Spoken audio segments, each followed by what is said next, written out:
नमस्कार मु प्रेम स्वागत जनाऊँ आपको एक नुआ वीडियो को।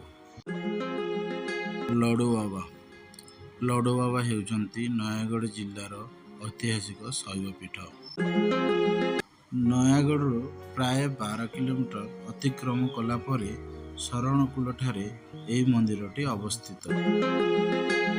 एही मंदिर रे भगवान शिव पूजा पाती। आसंतु जानिबा एही मंदिरर ऐतिह्य किंवदंती विषय रे।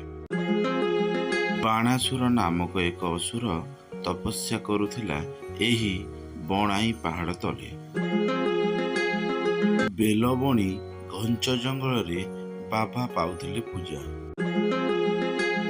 पूर्वरु असुर एही बाबांकु करुथिले पूजा। असुरर मृत्यु परे बाबा आउ पाउ नथिले पूजा।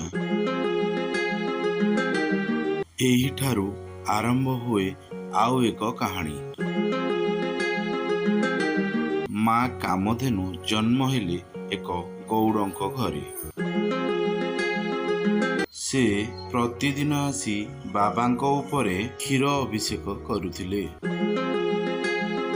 दिने एई दृश्यटी देखिदेला गौड़। गौड़टी रागी जाई गाई को बाड़ेइबारे लागिला। गोमाताटी दौड़ी दौड़ी उत्तर दिगकू पळेइले। गोमातार गोड़ बाजी पथररू रक्त बहिबारे लागिला। एही दृश्यटी गौड़ देखि आश्चर्य होई लोकंकु जणाइला परे राजा एही खबर शुणी बंदोबस्त करी मंदिर निर्माण कले। गौड़र नाम लडुकेश्वर बेहेरा थिबारु एही मंदिरर नाम लडुकेश्वर मंदिर हैला। मंदिरर चतुर्पार्श्वरे अन्य देवादेवी माने मध्य पूजा पाती।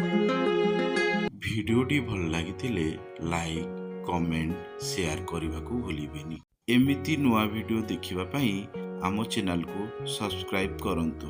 नमस्कार, जय जगन्नाथ।